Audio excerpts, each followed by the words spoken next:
जय हिंद दोस्तों, बहुत बहुत स्वागत है आपका और हमारा इस प्यारा सा यूट्यूब चैनल लर्निंग डे पे। तो सभी बच्चों का बहुत बहुत तहे दिल से धन्यवाद।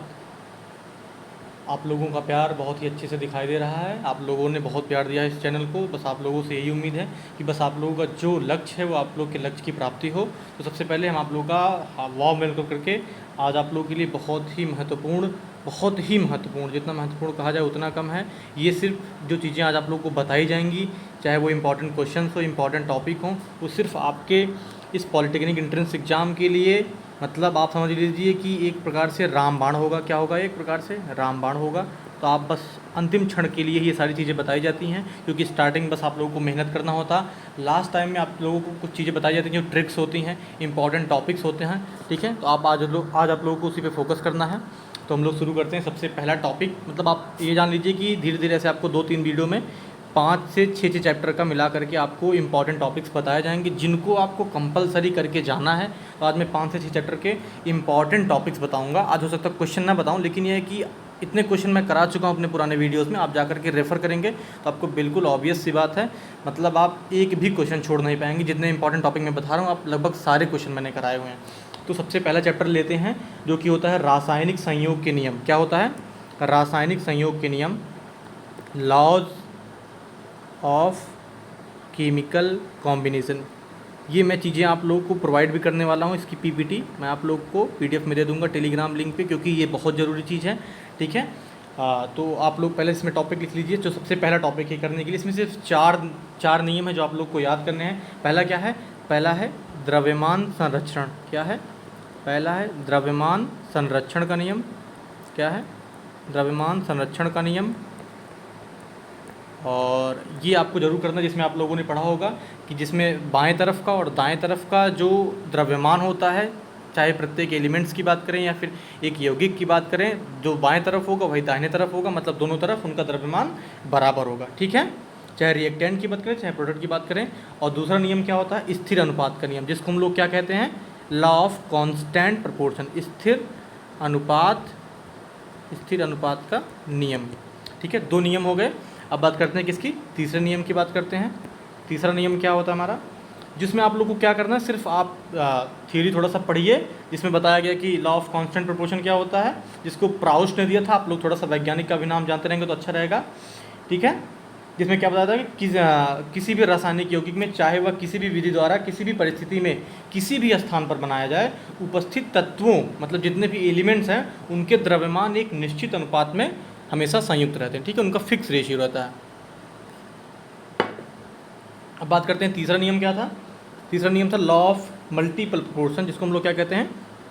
गुणित अनुपात का नियम। क्या कहते हैं? गुणित अनुपात का नियम। गुणित अनुपात का नियम, ये 3 हो गया। मतलब आप, मैं जितने टॉपिक बताऊंगा उतने टॉपिक से, मतलब जैसे चैप्टर मैंने पहला चालू किया तो पहले चैप्टर से 1 क्वेश्चन, मतलब आप 5 से 6 चैप्टर बताऊंगा तो आपके 6 क्वेश्चन तो कंपलसरी हैं। अगर 1-2 क्वेश्चन एक्स्ट्रा भी हो जाते हैं तो वो आपका प्लस पॉइंट, आपका बोनस है। ठीक है, और फिर चौथा नियम क्या आता है? व्युत्क्रम। क्या आता है? व्युत्क्रम या तुल्य अनुपात का नियम। क्या आता है? व्युत्क्रम या फिर तुल्य अनुपात का नियम। ये चार नियम हो गए जो आपको ज़रूर करके जाना है, जिससे आपको एक क्वेश्चन तो कंफर्म मिलना ही मिलना है। और बस आपको कुछ नहीं करना है, आप चाहे जिस किताब से भी पढ़े होंगे या फिर मैंने लेक्चर्स में जैसे आपको पढ़ाया है, एक एक एग्जाम्पल आप देखते जाएंगे। उसी एग्जाम्पल से आपका सारा कॉन्सेप्ट, सारी परिभाषा क्लियर हो जाएगी। ठीक है, अगर आप इसके अलावा भी कुछ करना चाहते हैं, इंपॉर्टेंट नोट में लिख लीजिए आप लोग। एक चीज़ कर सकते हैं, वो क्या होता है? Gay Lussac's law. क्या? Gay Lussac's law. ठीक है, तो आपका सोचिए एक चैप्टर खत्म, जिसमें आप लोगों को मैंने क्या बताया? लॉ ऑफ केमिकल कॉम्बिनेशन, पहला चैप्टर, जिसमें आप लोगों को द्रव्यमान संरक्षण, स्थिर अनुपात का नियम, तीसरा गुणित अनुपात का नियम, और उसके बाद फिर चौथा व्युत्क्रम, या फिर हम लोग इसको लॉ ऑफ रेसिप्रोकल प्रोपोर्शन कहते हैं, और पांचवा अगर आप लोग कर सकते हैं तो गे-लुसैक कर लीजिएगा। ठीक है, पहले चैप्टर खत्म, क्लियर। अब बात करते हैं दूसरे चैप्टर की। कौन से चैप्टर की? दूसरे चैप्टर की, जिस चैप्टर का नाम क्या है? जिस चैप्टर का नाम है परमाणु की संरचना। क्या है? परमाणु की संरचना, जिसको हम लोग क्या कहते हैं? एटॉमिक स्ट्रक्चर कहते हैं। क्या कहते हैं? परमाणु की संरचना। ठीक है। अब इसमें देखिए आप लोग इंपॉर्टेंट, जैसे आप लोग जानते होंगे कि इलेक्ट्रॉन, प्रोटॉन, न्यूट्रॉन, इसमें हम इन सारी चीज़ों के बारे में पढ़ते हैं। तो इलेक्ट्रॉन, प्रोटॉन, न्यूट्रॉन की खोज किसने, आप लोगों ने पढ़ा था होगा, ईंट पर नाचे, जैसे मैंने कई बार इस लेक्चर्स में बताए थे, ठीक है। और अगर आप चाहें तो इन सभी की मतलब जितना इसमें चार्ज कितना होता है, इलेक्ट्रॉन का, प्रोटॉन का मास कितना होता है, ये सब आप लोगों ने तो पढ़ा ही होगा। ऑब्वियस सी बात है, आप लोगों ने याद भी किया होगा, बहुत ज़रूरी चीज़ है ये।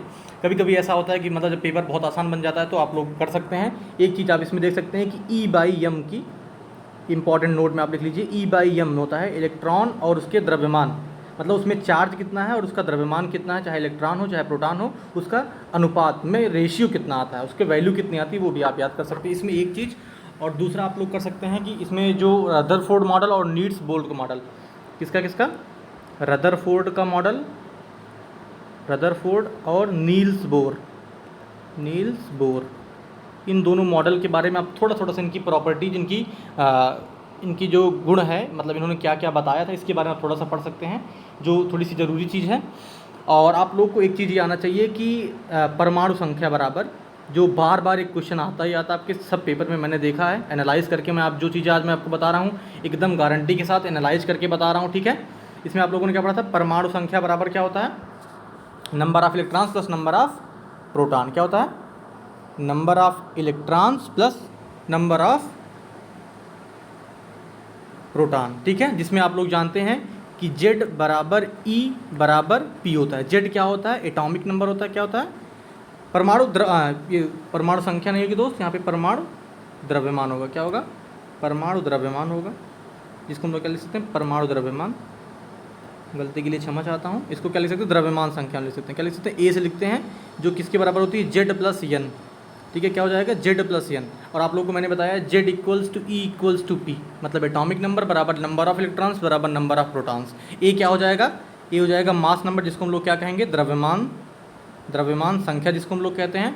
और Z क्या होता है, एटॉमिक नंबर, परमाणु संख्या, और N क्या होता है, नंबर ऑफ न्यूट्रॉन्स। तो आप Z की जगह पे क्या लिख सकते हैं, इलेक्ट्रॉन भी लिख सकते हैं, आप प्रोटॉन भी लिख सकते हैं, कुछ भी लिख सकते हैं, बस न्यूट्रॉन्स अलग होते हैं और एटॉमिक नंबर और electrons, number of electrons, number of proton सारे सेम होते हैं। ये चीज़ होगी क्लियर आपसे। इसका क्वेश्चन मतलब मैं इतने दावे के साथ नहीं सर, लेकिन कह सकता हूँ कि हाँ ये क्वेश्चन बार बार आते हैं, तो उम्मीद आप लोग बिल्कुल रखिएगा कि क्वेश्चन इससे आ सकता है, ठीक है। और अगली चीज़ क्या है, अगली चीज़ आप लोगों को कन्फिग्रेशन, जिसको हम लोग क्या कहते हैं, इलेक्ट्रॉनिक विन्यास, क्या कहते हैं, इलेक्ट्रॉनिक कन्फिग्रेशन, इलेक्ट्रॉनिक विन्यास जिसको कहते हैं, ठीक है। इलेक्ट्रॉनिक विन्यास आपको मतलब कम से कम नहीं तो 1 से लेकर के 30 परमाणु क्रमांक तक तो बिल्कुल आना चाहिए, ठीक है।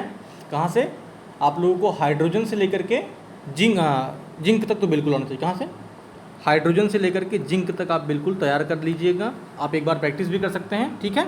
आपकी दो चीज़ हो गई, आप परमाणु संख्या निकाल सकते हैं, उसके बाद फिर आपने नील्स बोर, और उसके बाद फिर नील्स बोर का पढ़ा, और किसका, रदरफोर्ड मॉडल, और E/m का रेशियो आपने पढ़ लिया, और एक फार्मूला मैंने ये बता दिया, ठीक है। आपने 3-4 चीज़ें कर ली। और उसके बाद आप अगर इलेक्ट्रॉनिक विन्यास में और कुछ करना चाहते हैं तो आप लोगों को मैंने पढ़ाया होगा ऑफ बाउ प्रिंसिपल, क्या पढ़ाया होगा, ऑफ बाउ प्रिंसिपल, जिसमें हम लोग मतलब कैसे इलेक्ट्रॉनिक विन्यास करते हैं उसके बारे में बताया गया। लेकिन ये बहुत ज़रूरी चीज़ नहीं, अगर आप कर सकते हैं तो कर लीजिएगा। ये थोड़ा सा मैं स्टार लगा देता हूँ कि अगर आप कर सकते हैं तो कर लीजिएगा, नहीं तो कोई ज़रूरी चीज़ नहीं है, ठीक है, बहुत ज़रूरी नहीं है।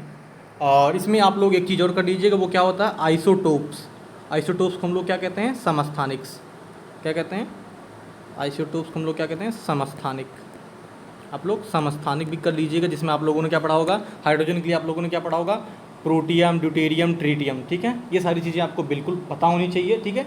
आप लोग कितने, 4 चीज़ें सोचिए, आप एक चैप्टर में 4 चीज़ें, इलेक्ट्रॉनिक कन्फिग्रेशन, आइसोटोप्स, और A equals to Z plus N, और रदरफोर्ड और नील बोर का मॉडल, ठीक है। 4 चीज़ें और आपका एक क्वेश्चन डन, 4 चीज़ें और आपका एक क्वेश्चन डन, कन्फर्म। अब अगला चैप्टर चलते हैं, जो कि क्या है, रेडियो एक्टिविटी, जिसको हम लोग क्या कहते हैं, रेडियो एक्टिविता कहते हैं, क्या कहते हैं, रेडियो एक्टिविटी, रेडियो एक्टिविता तथा न्यूक्लियर एनर्जी, और क्या है, न्यूक्लियर एनर्जी, जिसको हम लोग क्या कहते हैं, नाभिकीय ऊर्जा, न्यूक्लियर ऊर्जा। ये मैं आपको प्रोवाइड करने वाला हूँ, इसलिए मैं आपको नेक्स्ट पेज पे लिखे जा रहा हूँ अच्छे से। तो आप लोगों ने इसमें क्या क्या पढ़ा होगा, अल्फ़ा, बीटा, गामा रे पढ़ा होगा, ठीक है। अल्फ़ा, बीटा, गामा रे में आप लोगों ने क्या पढ़ा होगा, अल्फ़ा, बीटा और गामा उत्सर्जन, या फिर इमिशन इसको कहते हैं, अल्फ़ा, बीटा, गामा उत्सर्जन, जिसको हम लोग क्या कहते हैं, इमिशन भी कहते हैं, मतलब निकलना। तो बस आपको यही याद रखना है कि अल्फ़ा आप लोगों ने पढ़ा होगा क्या होता है, अल्फ़ा होता है 2He4। हीलियम का क्या होता है, न्यूक्लियस होता है। हीलियम का क्या होता है, नाभिक होता है। आप लोगों ने इसके पढ़ रखा होगा। तो बस आपको यही देखना है कि अल्फ़ा निकलने से क्या होता है, बीटा निकलने से क्या होता है। जैसे यहाँ पे आपको कोई रेडियो एक्टिव एलिमेंट दे रखा होगा, जैसे हम एग्जाम्पल में ले लेते हैं क्या, थोरियम ले लेते हैं। क्या लेते हैं, थोरियम 234। यहाँ पे इसका परमाणु संख्या कितना होता है, 90। ठीक है, आप इसका एग्जाम्पल ले सकते हैं। ये आपका एग्जाम्पल, यहाँ से आपको alpha decay, beta decay, gamma decay, ठीक है, अल्फ़ा और बीटा गामा उत्सर्जन होता है तो क्या क्या चेंजेज आते हैं इसमें, क्या क्या बदलाव आते हैं। ठीक है, आपको बस खाली इसकी वैल्यू पता होनी चाहिए। अल्फ़ा में आप लोग जानते हैं कि 2 परमाणु क्रमांक और 4 द्रव्यमान में चेंज आता है। और बीटा में आप लोगों ने पढ़ रखा होगा क्या चेंज आता है, बीटा के लिए आप लोगों ने पढ़ा होगा -1, इसमें चार्ज होता है और द्रव्यमान इसका कितना होता है, 0। बीटा के लिए आप लोगों ने पढ़ा होगा। और जबकि गामा किरण से कोई भी परिवर्तन नहीं होता। ठीक है, अल्फ़ा बीटा गामा आप लोगों ने क्लियर कर लिया। उसके बाद फिर इसमें आप और एक चीज़ पढ़ सकते हैं, जो कि इस अगर ये क्वेश्चन नहीं आया तो ये क्वेश्चन कन्फर्म ही आएगा, जिसमें आप लोगों से पूछा जाता है हाफ लाइफ। क्या पूछा जाता है, हाफ लाइफ, जिसको आप लोग क्या कहते हैं, अर्धायु कहते हैं। क्या कहते हैं, अर्धायु निकालने के लिए आता है। क्या आता है, अर्धायु निकालने के लिए। आपको मतलब जितनी चीज़ें मैं बता रहा हूँ बिल्कुल छोड़ करके जाना ही नहीं है। ठीक है, बिल्कुल छोड़ करके नहीं जाना। इसमें आप लोगों ने फॉर्मूला पढ़ा होगा, n = n0 × 1/2n।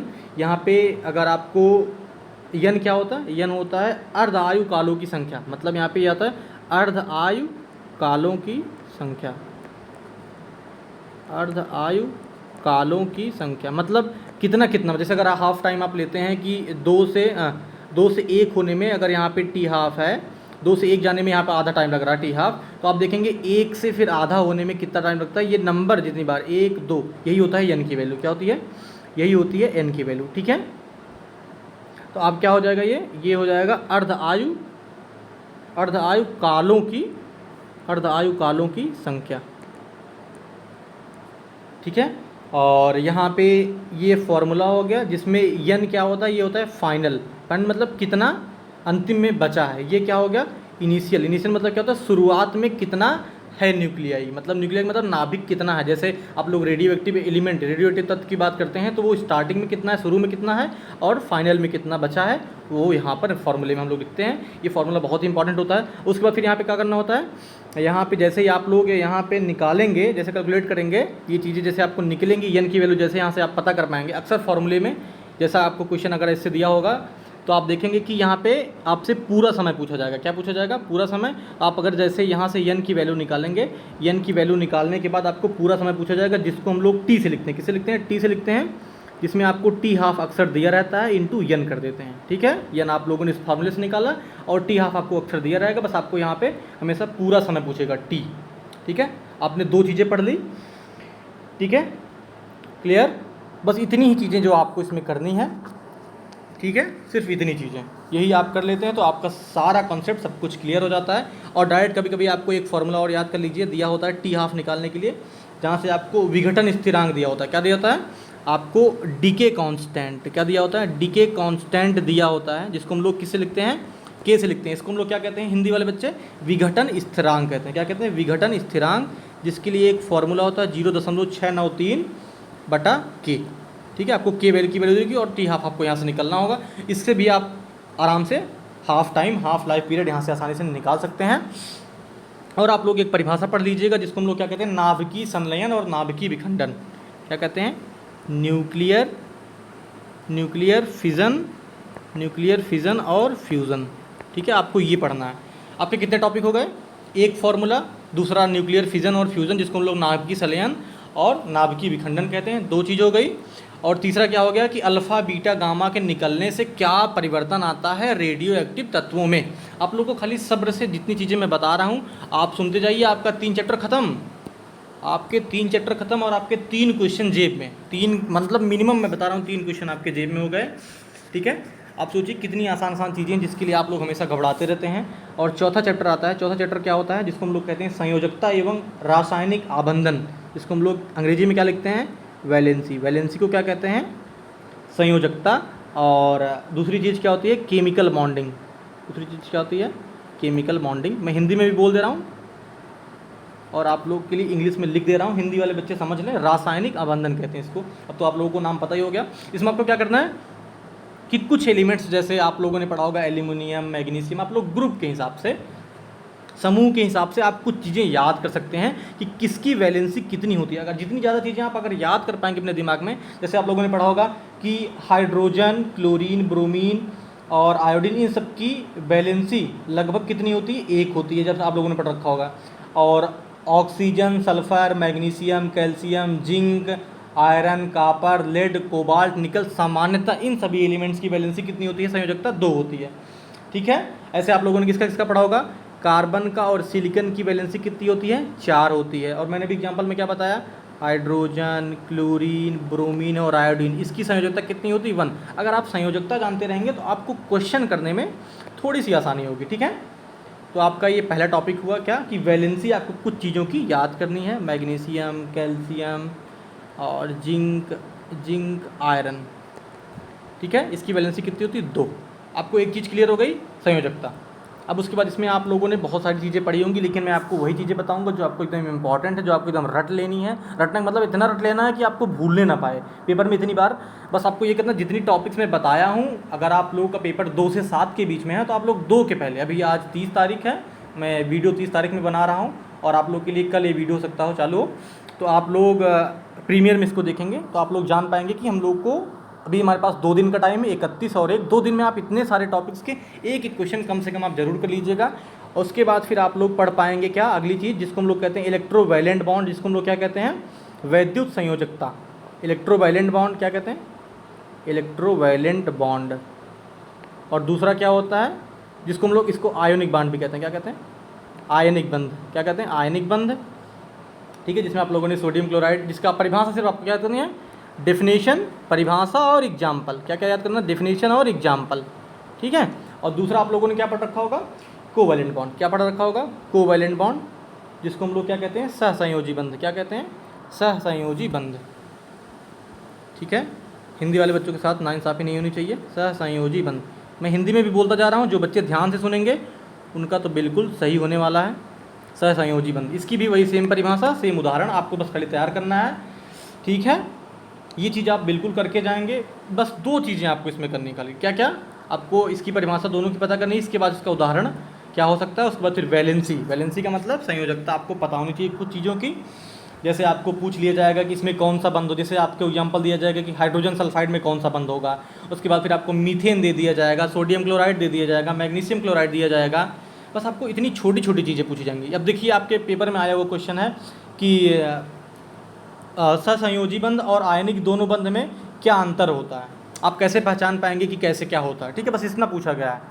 और आपसे पूछ लिया जाएगा कि किसके बाह्य कोश में, किसके वैलेंस इलेक्ट्रॉन में मतलब 5 इलेक्ट्रॉन्स मौजूद हैं, किसके बाहरी कोश में मतलब आउटर मोस्ट वैलेंस सेल में कितने हैं, आउटर मोस्ट वैलेंस है, बाहरी कोश में कितने इलेक्ट्रॉन्स हैं। जैसे आपको दे दिया जाएगा कि 5 इलेक्ट्रॉन्स हैं, तो बस आपको बताना होगा कि उसकी संयोजकता कितनी होगी। ठीक है, यही आपको बताना होगा। इतनी आसान आसान चीज़ें हैं, लेकिन आपको कुछ चीज़ें याद रखनी होगी, तो बिल्कुल आपको वो ज़रूरी है याद करना। ये कितने चैप्टर हो गए आप लोग के, 4 चैप्टर हो गए, 4 चैप्टर, 4 क्वेश्चन, 4 मतलब आपको नंबर जितने मिलने हैं 4 क्वेश्चन के आपको मिल गए, आप अपने पॉकेट में रख लिए। ठीक है, अब बात करते हैं अगला आप लोग को चैप्टर पढ़ा होगा रसायन की भाषा। क्या पढ़ा होगा, चैप्टर नंबर 4, चैप्टर नंबर 5 होगा ना ये, चैप्टर नंबर 5 होगा ये समथिंग। चलिए 5 हो या 4 हो, मैं लिख दे रहा हूँ यहाँ पे, चलिए 5 लिख के दे रहा हूँ, आप लोग याद कर लीजिए। रसायन की भाषा, लैंग्वेज ऑफ केमिस्ट्री, रसायन की भाषा। अब इसमें देखिए इंपॉर्टेंट क्या है, आप लोगों को फॉर्मूला, क्या फॉर्मूला मतलब सूत्र, आप लोग की आंखों के सामने अभी तक जितने सूत्र आए हुए हैं आप उनको बार बार अपने दिमाग में रिवाइज करिए। ठीक है, कि कैसे मैंने याद किया। जैसे आपको मतलब रैंडम कुछ भी पूछ लिया जाएगा कि फेरिक ऑक्साइड क्या होता है, फेरस ऑक्साइड क्या होता है, पोटेशियम क्लोरेट का फॉर्मूला क्या होता है, बैरियम क्लोराइड का फॉर्मूला क्या होता है। ठीक है, बस आपको फॉर्मूला पता होना चाहिए। ठीक है, जैसे आप लोगों ने पढ़ा होगा कि KClO3 क्या होता है, पोटेशियम क्लोरेट का फॉर्मूला था, किसका, पोटेशियम क्लोरेट। बैरियम क्लोराइड का फॉर्मूला क्या होता है, BaCl2 होता है। पोटेशियम पर मैंगनेट का फॉर्मूला क्या होता है, KMnO4 होता है। सल्फ्यूरिक एसिड का क्या होता है, H2SO4। ठीक है, बस ऐसे ऐसी मतलब बेसिक चीज़ें आपको पता होनी चाहिए। और कैसे पता होनी चाहिए आपको, इसकी वैलेंसी के हिसाब से, इसके बैलेंसी के हिसाब से, मतलब इसकी संयोजकता के हिसाब से ये चीज़ आती है, कभी कभी नहीं भी आती, लेकिन जो आने वाली चीज़ है वो मैं अब बताने जा रहा हूँ आप लोगों को। क्या आता है, आप लोगों ने कई बार पढ़ा होगा, जिसमें आप लोगों ने अणुसूत्र पढ़ा होगा। क्या पढ़ा होगा? अणुसूत्र ज्ञात करने के लिए आता है और आपको मूलानुपाती सूत्र का भी दिए रखा होता है और आपको मूलानुपाती सूत्र निकालने के लिए जाता है। क्या क्या?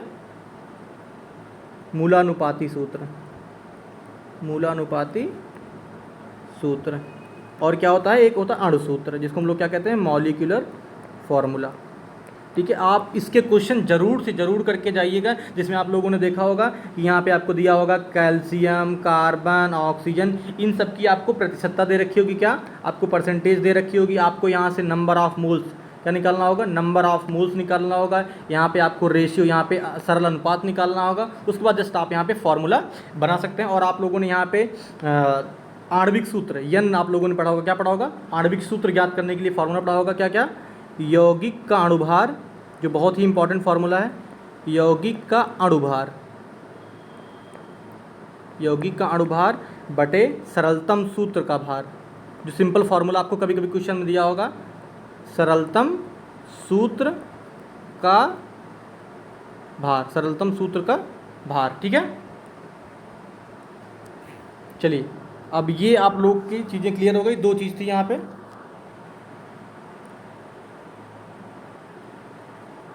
दो चीज़ क्लियर हो गई आप लोगों को कि फॉर्मूला आप लोग को पता होना चाहिए और दूसरा आप लोग को ये मूलानुपाती सूत्र और अणुसूत्र के बीच में संबंध बनाना, उसके बाद फिर इसके समीकरण को, मतलब इसके न्यूमेरिकल को सॉल्व करना, इसके इक्वेशन को सॉल्व करना आपको बिल्कुल आना चाहिए। और ये क्वेश्चन बार बार आया है, इसलिए आप लोगों को करना ही करना है। क्या एक क्वेश्चन ये हो गया मूलानुपाती सूत्र और अणुसूत्र से, और दूसरा क्या हो गया कि फॉर्मूला आप लोग को पता होना चाहिए कि वैलेंसी कैसे लिखते हैं।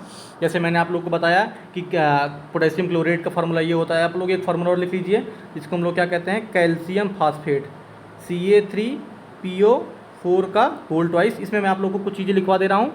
जैसे PO4 के ऊपर कितना होता है?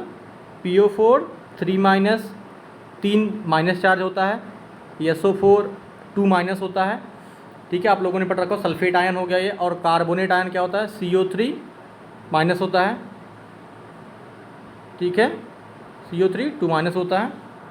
ठीक है, कार्बोनेट आयन हो गया, CO3 2 माइनस। क्या लिखा है यहाँ पे? CO3 2 minus. इसके ऊपर भी 2 निगेटिव चार्ज होता है। क्लियर? आपको बस इससे ज़्यादा बाहर आने ही वाला नहीं है। एक फॉर्मूला बेस्ड, उसके बाद फिर एक मूलानुपाती सूत्र और अणुसूत्र। ठीक है, चलिए आपके कितने चैप्टर हो गए? 4 से 5 चैप्टर हो गए। मैं एग्जैक्ट नहीं बताऊँ, लेकिन 4 या 5 चैप्टर हो चुके हैं। ठीक है, और अगला चैप्टर क्या है? रासायनिक अभिक्रियाएं एवं उत्प्रेरण। क्या है? Chemical reactions. क्या है? केमिकल रिएक्शंस एंड कैटालाइसिस, जिसको हम लोग क्या कहते हैं? उत्प्रेरण कहते हैं। क्या कहते हैं? कैटालाइसिस। रासायनिक अभिक्रियाएं एवं उत्प्रेरण, जिसमें आप लोगों ने क्या क्या पढ़ रखा होगा कि टाइप्स ऑफ रिएक्शन। क्या पढ़ा होगा?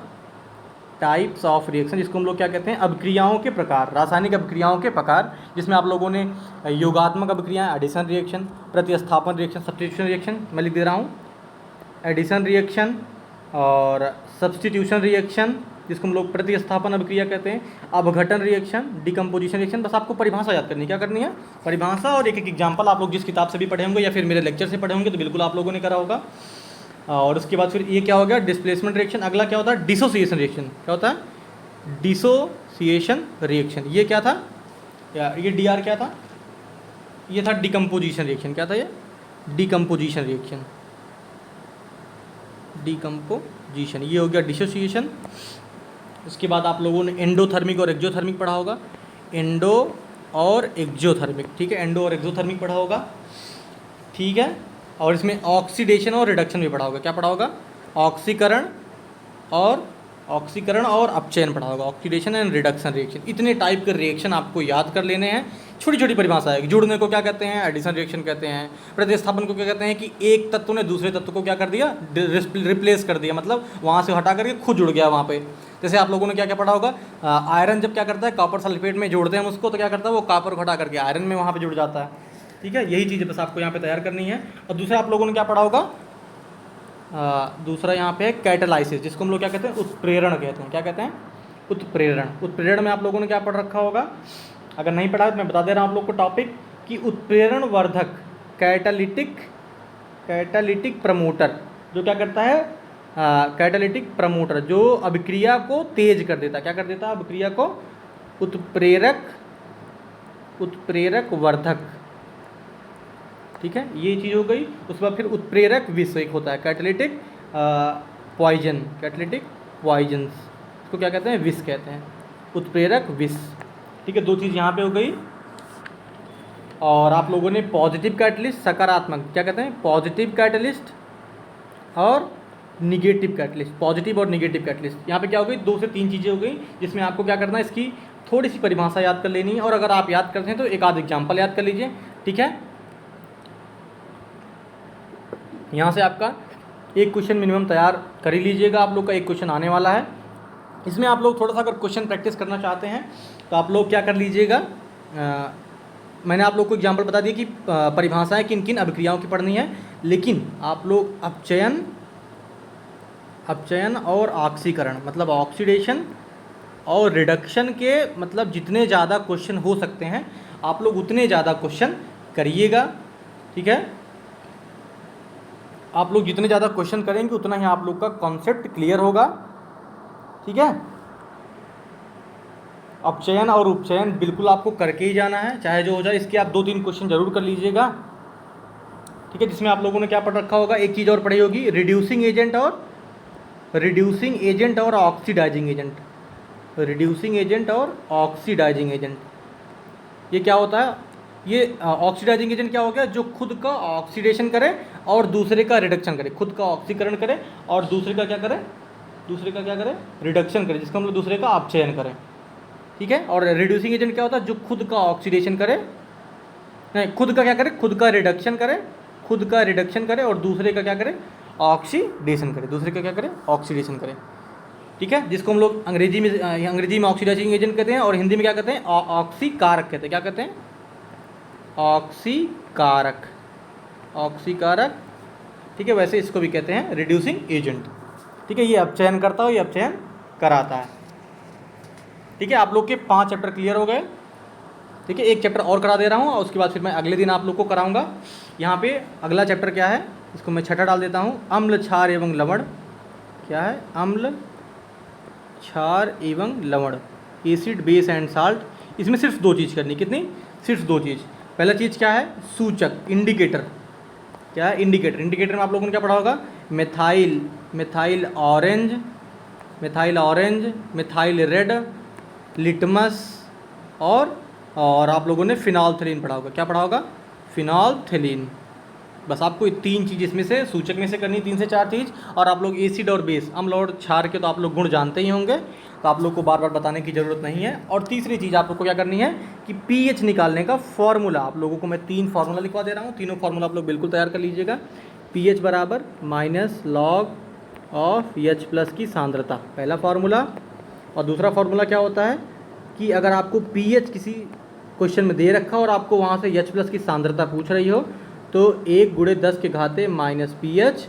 और तीसरा फार्मूला क्या होता है, pH + P ऑफ OH क्या होता है, 14 के बराबर है। तो इसको दूसरे तरीके से भी लिख सकते हैं, जब आपको H+ की सांद्रता दे रखी हो और OH- की सांद्रता पूछी जाए, या फिर OH- की सांद्रता दे रखी हो और H+ की पूछी जाए, तो आप लोग ये फार्मूला लगा सकते हैं। कितने फार्मूले हो गए, 4। कितने फार्मूले हो गए, 4। ठीक है, 4 फार्मूले आपके तैयार हो गए।